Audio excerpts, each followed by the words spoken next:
Hey guys, stay tuned till the end of the video, or you can just skip to the end. Either way, it's I got a Kickstarter campaign for my comic book, Occult Descent. Links in the bio if you want to check that out. So anyway, here's a video of me trying to figure out a step-by-step process of how I draw faces or heads. So I got this idea from a John Hamm book. He kind of breaks faces down by eyes. That's one process. He has a lot of processes. I'd recommend checking out that book.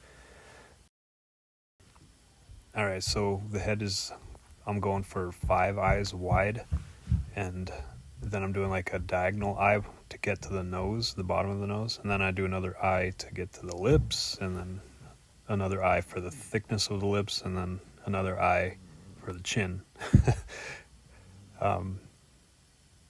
Now for the mouth, I'm going to the corners of the mouth, which reach the middle of each eyeball.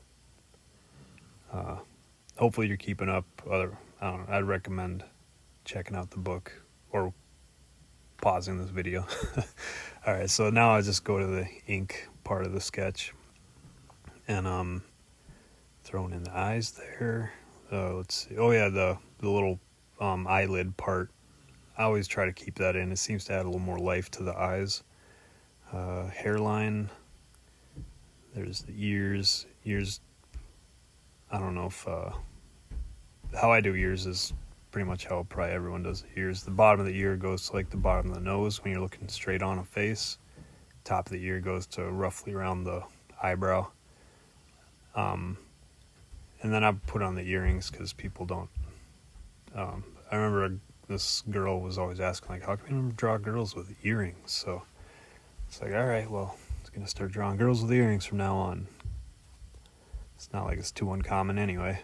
All right, so here's a 3/4 view. No, profile. Here we go. So the profile, I do like a oval sketch for the head, and then I do another oval for the back of the head, because the back of the head reaches pretty far on most people when you see them.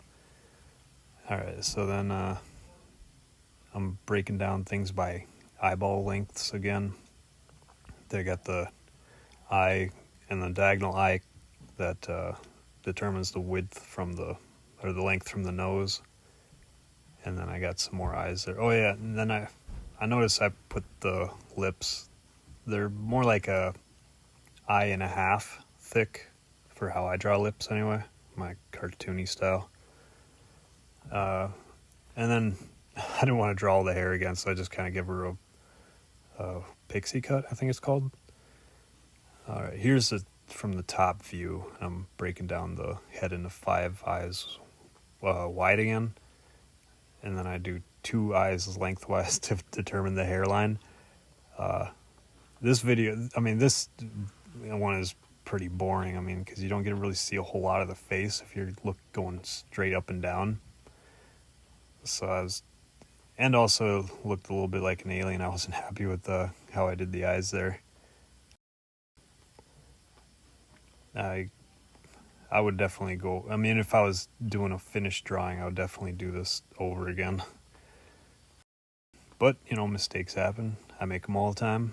Alright, so here we go, starting off with the, what do you call that, oval view, kind of egg or whatever, and then doing a 3/4 shot. So that's why I added the kind of the back end there is a little bit of the back of the head. And then here I'm figuring out where I'm going to place everything. So yeah, the eyes, or the lips are, like I said, an eye and a half thick is how I determine it. Then I'm just kind of throwing the neck where I think it would be. And then I'm doing the eyes now, or doing everything with ink. I made that right eye a little bit higher up than I would like to. I didn't catch that till now, watching the video. And then I'm figuring out the placement of the lips again, which is like the middle of each eye.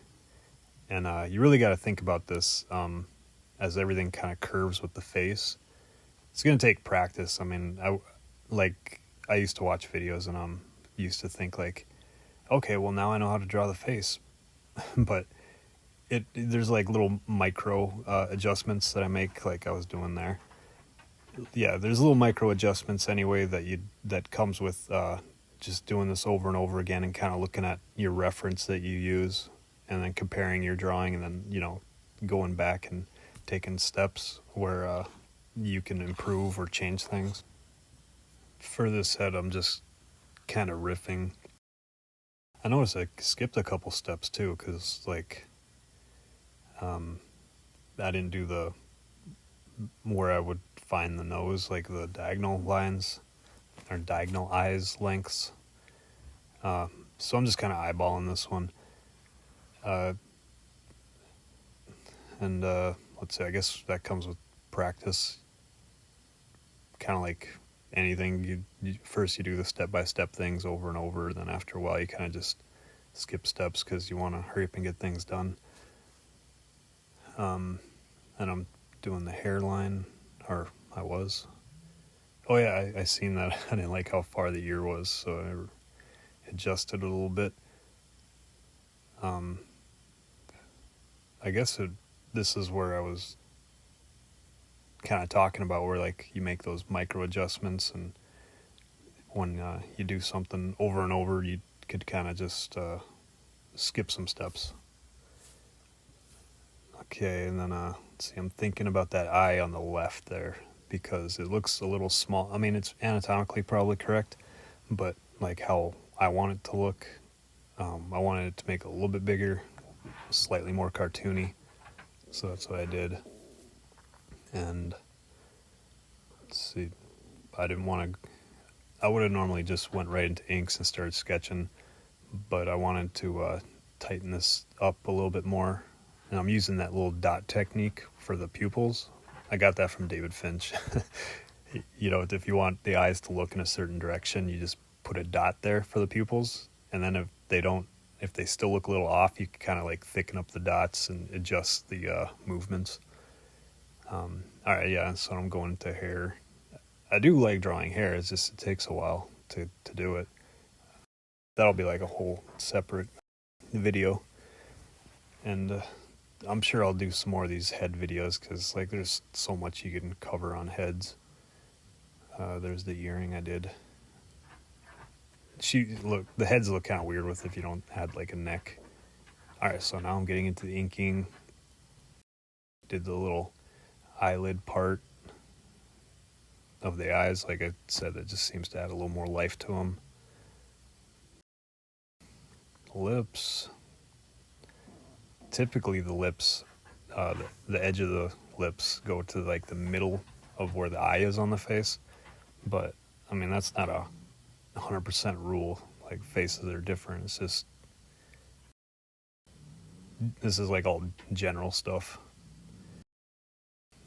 I'm adding in some little hair details, darker around the edges because if light's coming straight at you or from the top, then everything away from the light kind of gets a little darker. That's why I got more details. So that's the face. That goes by quick.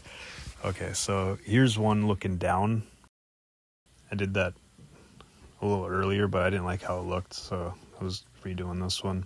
So the head is looking downward, got a little bit of a arch there to follow along the skull. And I'm working on making this 5 eyes thick for the eyes that I draw anyway. They're a little bigger than like real anatomy. All right, then there's the lips, eye thickness for the lips. And now I'm going in with the eyes.